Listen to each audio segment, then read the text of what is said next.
Test. Okay. What's up, everybody? Welcome to the MaxBang. My name's Max, and I like to drink coffee. The MaxBang is a half-hour hangout where we just sort of chillax and try to unwind from the week. So grab a cup of coffee. And how's your mother? Trying a new thing this week. I'm holding the microphone. I guess we'll see how that works. Do I sound better? Do I sound the same? Do I look better? Obviously I look better. Thank you so much for saying that. God, that was so nice of you. But yeah, it's definitely not the podcast look. I'm not like sitting at a wood table. Oh God, I am sitting at a wood table. I'm not sitting at a wood table with that arm hangy thing and the talking into the mic like this. Talking about real deep, serious stuff. Well, just finished a real podcast. You know, Ali Spags and I do the Total Fit Heads fitness podcast every week. It airs on Wednesdays. Go ahead and subscribe to that. We interviewed someone that knew me from college, and the opening line of the podcast was, "Hey Max, great to see you. I met Max at Max's 21st birthday." Man, oh man, did that bring me back. Before we go any further, I want you guys to go ahead and hit the like button on this video. And if you are eating something right now, write in the comments below what you are eating. If you're driving somewhere, keep your eyes on the road. And if you are on the treadmill, you got this. That's what you call a tease. Anyway, so my 21st birthday. Man, what a night. Here's what we did.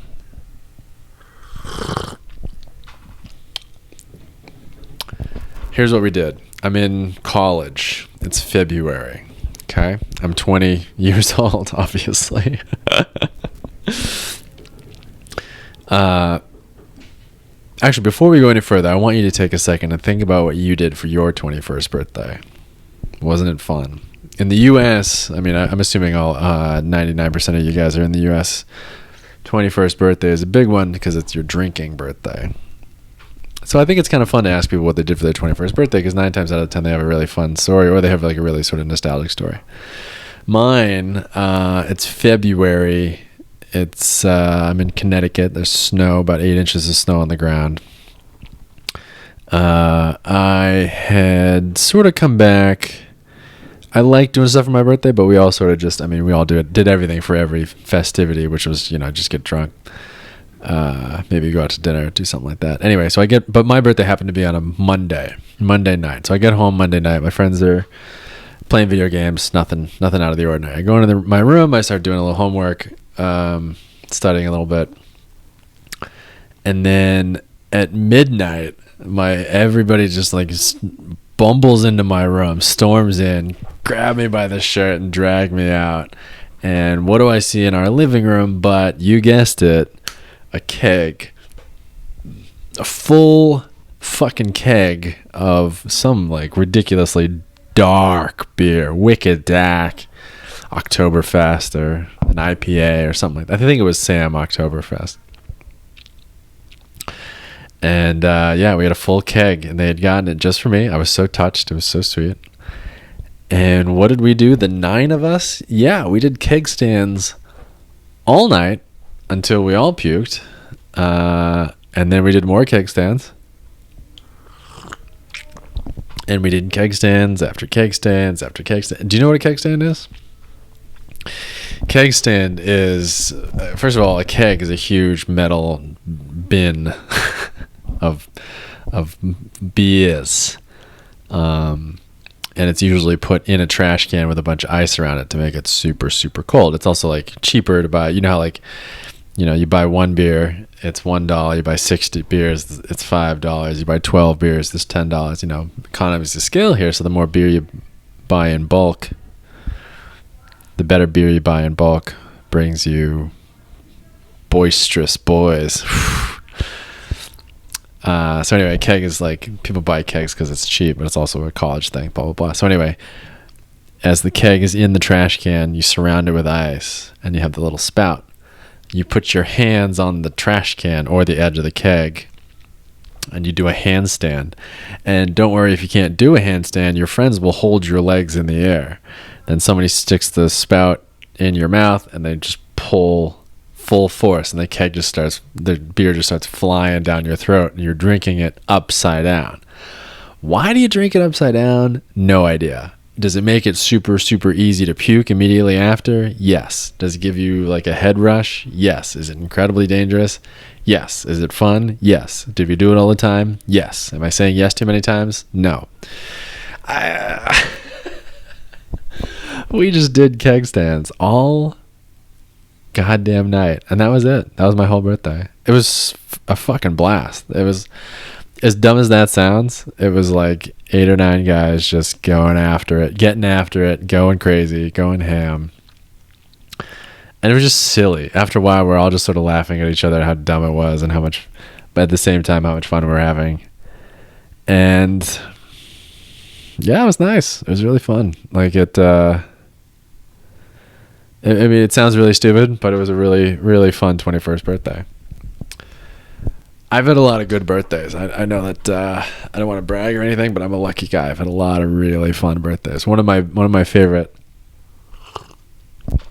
one that springs to mind is I threw myself a birthday party once a few years ago at this bar, and I sort of said to the guys, like, can I have if you give me like this side room or this back room or whatever, there's pool tables and lounge, it's sort of like a lounge. There was like a couple of couches and a couple of TVs and a shuffleboard table and beer pong table. And I said, can I have if I have my birthday here, do I need to pay to like reserve the last room, or is there like a minimum tab or whatever? And they were like, nah, you can probably have it. Like, as long as you bring in enough people.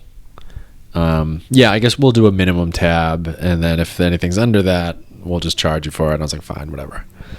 So I had my birthday there. I invited a bunch of people. I invited most of the people I knew in LA. A fucking million people came.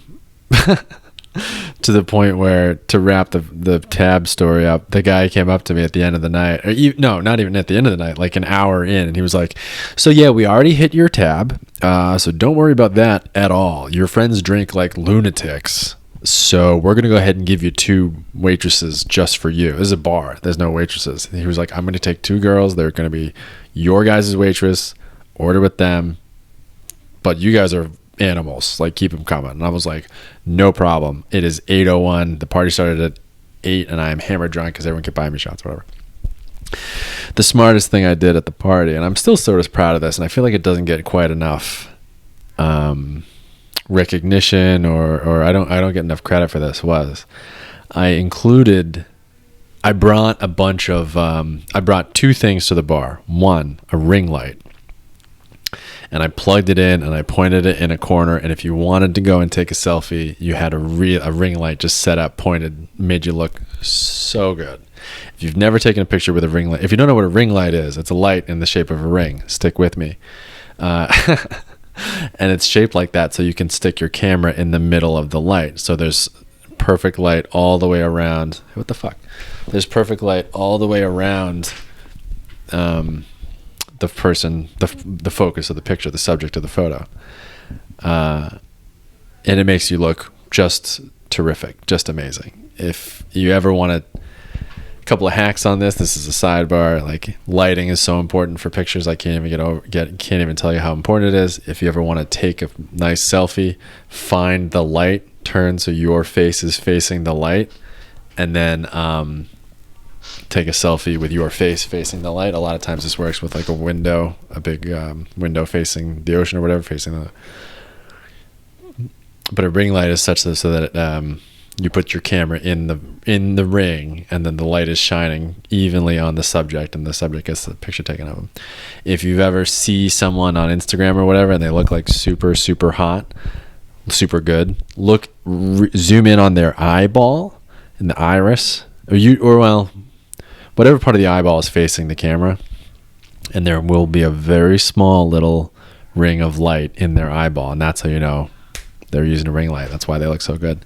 So the 2 things I brought to my birthday party: 1, a ring light, and 2, a stack of name tags. Hi, my name is name tags. And And yes, that sounds stupid. Who cares? Every single person that came into my birthday party, I greeted them. I said, hey, great to see you. Here's a big hug. Man, remember we can just hug people? And I made them immediately write their name on a name tag, slap that bitch right on their chest. And you know what it did was it made it so that it gave people something to do right off the bat as soon as they walked in. People did silly-ish interpretations of it, like somebody wrote Max's bitch. That's a great one. My friend named Ram, he drew a picture of a ram on his name tag. It actually didn't really work because turns out he's like this incredible artist. So it took him like 15 or 20 minutes. He had this like nicely shaded sketch of a ram, but like a photorealistic ram. It was bizarre. But it absolutely made everyone able to identify someone else as part of the party and to instantly have an icebreaker and to know their name. Because what happens with parties where you're sort of mixing worlds, and what I mean by that is a good example is like, these are my friends from college, these are my friends from work, these are my friends from growing up, these are my family, blah, blah, blah. Imagine each of them as a different sort of world in your life. Having parties where you combine worlds, so like a bunch of my work friends are hanging out, a bunch of my college friends. Typically, people tend to stay with their group. They stay in their little circle, and they form a little circle facing in, and it's next to another adjacent group of people of a circle facing in, and they never mingle. They never talk to each other. They never like open up. But the name tag thing, not only did everyone immediately have something to talk about. Oh man, Max is so stupid. He made me fill out this dumbass name tag. How stupid is that? I know, he's so stupid. Anyway, what's up? I'm Will. Oh, nice to meet you, Will. It gave him something to talk about. It was an icebreaker, and it made it so that the circles were not tight circles anymore. They were sort of more flowy. People would mingle a little bit more, and people would talk to each other a little bit more. And it was very, very, very fun. And I think one of the smartest things I've ever done in a party planning pose. So anyway, if you ever next time you have a party, God, if we ever have parties again, highly recommend name tags. That was a really fun birthday. I got to see a lot of people that I wanted to see that I hadn't seen in a while. I got a lot of people in one place. It was like all of my friends, and that was so much fun. I was just talking to my dad about his. It's my parents' wedding anniversary today. Happy birthday! Shout out to Mom and Pop No Sleeves. My dad called me and he was like, so you got anything to say to me? And I was like, no. He was like, well, were you going to call me? And I was like, no, you called me. And he was like, oh, I mean, sorry, I was calling you because it's not your birthday. It's not my birthday. It's not Christmas. And finally I got that it was his wedding anniversary, and he goes, yeah, I think you would be a very interested party. If not for this wedding anniversary, you wouldn't be here. Fair spirits, call a spade a spade. I said, happy anniversary. And then I remembered that I saw from pictures, obviously I wasn't there. I was merely a figment of their imagination at that point. But on their wedding day, I saw photos and videos of their wedding. And they did an outdoor wedding. They got married in Massachusetts, a place called Habitat for Humanity. It's a really cool sort of nature preserve. And they got married outside. And I was like, you got married outside in Massachusetts in October? He was like, yeah, we lucked out. What are you going to do? It was like 60, 65 degrees. So they absolutely lucked out, because I do know that we had very famously had a snowstorm in April. People called it the April Fool's Day snowstorm. So Massachusetts wedding has never been overly predictable. But so yeah, he's like, yeah, it was an outdoor wedding. That was the best day of my life. And I was like, yeah, probably was. My other friend told me almost the same exact story, in that his wedding day was the best day of his life because it was just all his friends all grouped together, everybody he liked in one spot, nobody he didn't like.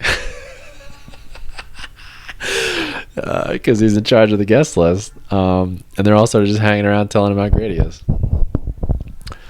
You know, could be worse. I think that'd be a lot of fun. I remember my friend took me aside and said, like, I'm having the greatest fucking day. And I'm like, yeah, I bet you are. But it was sort of hammered home today when my father told me the same thing. Today we're drinking French press.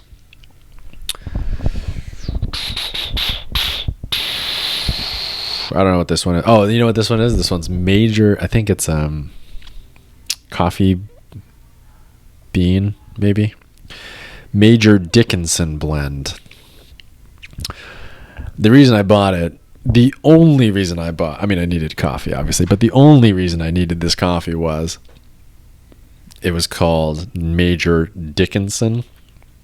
My friends and I, this is fucking so dumb, but my friends and I, we have sort of a running joke where on the group chat we go on LinkedIn and we find people named, somehow their name revolves around Dick. I think I know how it started. We used to call one of our friends General Dick. General Dick. And then we used to just say that, General Dick. You know, I don't know where, you know, who knows where it came from or what happened to sort of spew that into like a running joke. I mean, this year is so many years old, I wouldn't even remember if someone told me. And you know what? No, I take it back. If someone told me, I'm sure I would remember and be like, that's fucking so stupid. So anyway, we used to just say to each other like, General Dick. General Dick. And so like then we started looking up Dr. Dicks, obviously. Dr. Dick. Dr. Dickley. Paging Dr. Dickley. And then we finally realized that Richard was actually, a lot of people named Dick. It's a abbreviation or a shorter version of the name Richard. So we started finding Dr. Richard people and then just screenshotting that, sending it to the group chat. So for example, like Dr. Richard Quigley, Dr. Dick Quigley. And then we would just say it to ourselves. We'd send voice messages of literally just that. Anyway, so I found a coffee blend called Major Dickinson. Major Dickinson. And I bought it. I bought it simply because I wanted to text the group a picture of the label that said Major Dickinson on it. I suppose I could have looked back and noted whether or not it was a good blend. I don't know. I do love coffee. I don't exactly find that I'm a connoisseur, and I do a lot of things just for the joke of it, including and especially getting this Major Dickinson coffee. That's a weird running joke that we have. Another weird running joke is just to start doing a Boston accent for no reason, dude, and to say things like "Martha, how's your mother?" I wouldn't say that's based on anything other than like growing up with that accent, loving the accent, wishing I had it, pretending I had it when I was drunk. Developing it. I mean, I think you develop it a little bit. I know that American speakers, when they go to different countries, they sort of pick up a little bit of English or Australian or whatever. The same thing with English speakers in different parts of the U.S. But that Boston accent, there's something about it that's just so beautiful. Anyway, so if you find yourself going through your day and you suddenly say like Major Dickinson, then you're welcome.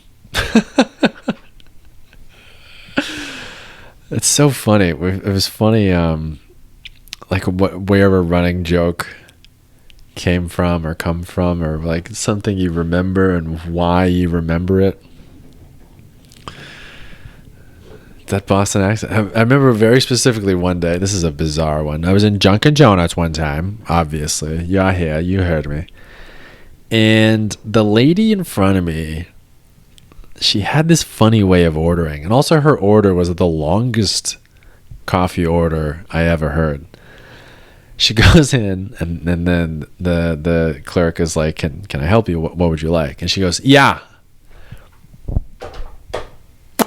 Okay, I'm going to do a large iced French vanilla, extra sugar, coffee creamer, twist of lemon, styrofoam cup, turbo shot.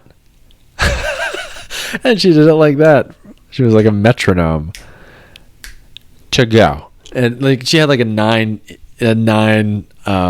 ticker checklist of like whatever iced coffee she had. Styrofoam cup. And so like I told my friends about it, and then so you know, it became like another running joke, like how many extra things can you tack on to the lady's coffee order? You know what I mean? She was like, zest and orange, spherical ice cubes, you know, what is that thing where they take rosemary and they just like brush it around the edges, like crack an egg white omelet, you know, or crack an egg yolk, or yolk only, or, you know, those cocktails that have like egg white in it. Those are fucking disgusting, by the way. But so anyway, I told my friends that story, and then for years we would do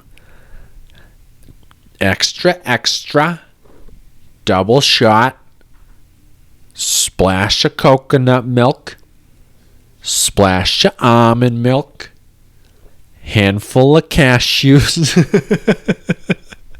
Just like weirder and more sort of esoteric twists on whatever you decided to order. And then well, the really crazy thing is, I know that it was lost on so many of my friends, because I heard someone relay that story to someone else, but they relayed it as they said something like extra, or, you know, they metronomed some list, and the person was like, oh, what is that? And they were like, oh, you know what's funny? Years ago, I was at a Dunkin' Donuts, and I'm like, no. I was the one who was at the Dunkin' Donuts. I told you about this. And they were like, no, that was that you? Wait a minute. And it was just this total like mind melt for them to be like, that was the story. I could tell, I knew what would happen, because the same thing had happened to me. This happens to me with movies all the time. This happens to me with like memories I sort of made up or whatever. Like I remembered something so vividly happening to me, and that was like a memory, and I'd based a lot of stuff on that.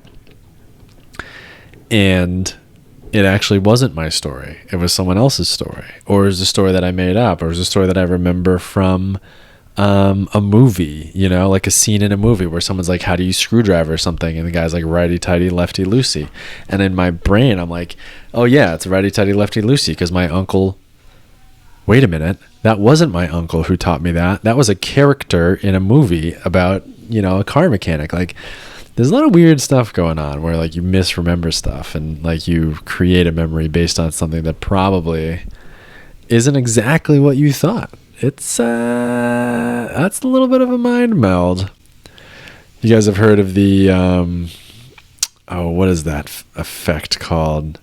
It's a mental effect called the Mandela effect. The most famously,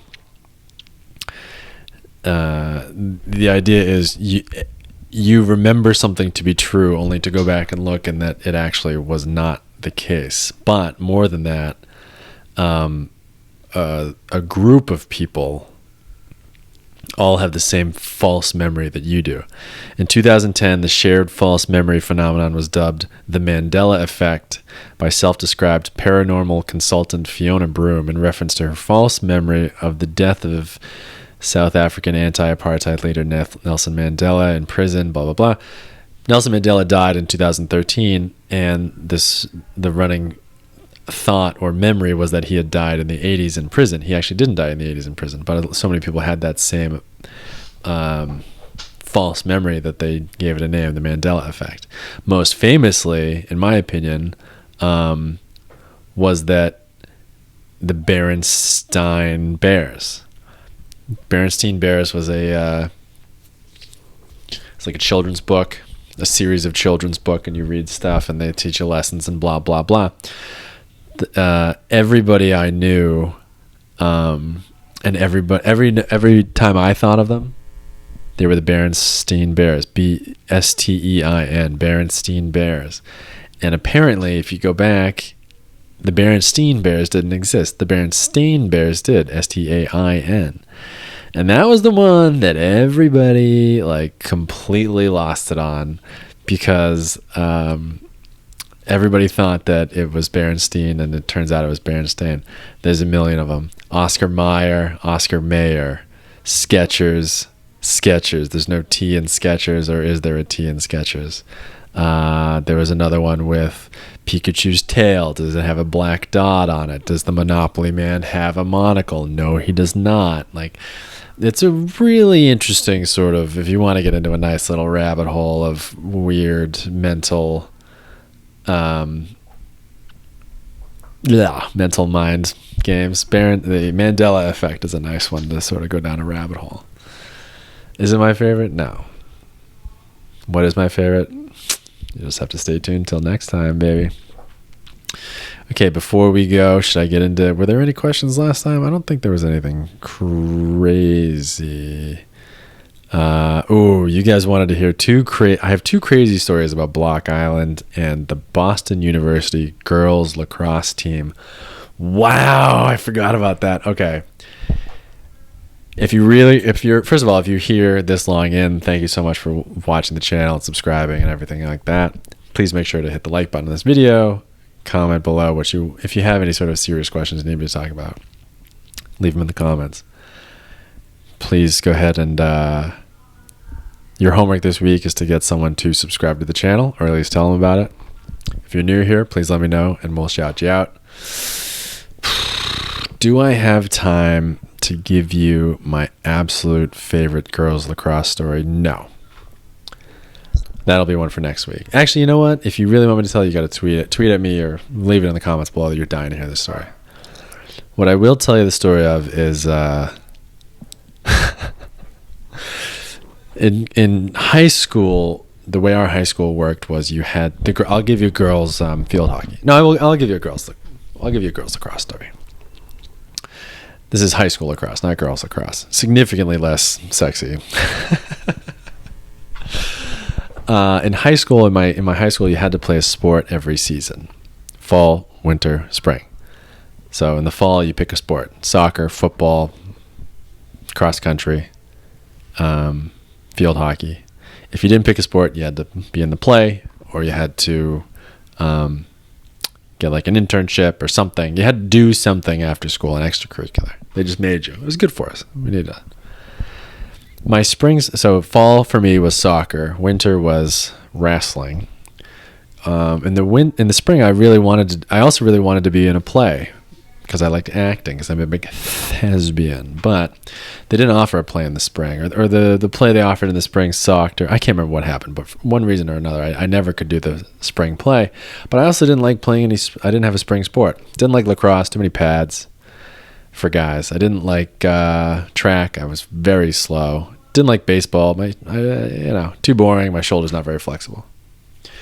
So I figured out a way that I interned, or I was an assistant in the athletic trainer's room. I would just carry ice packs to games, and if somebody had to tape ankles, I would help taping ankles, or if they had to do, if there's any injury in the game, I would hold the, gauze.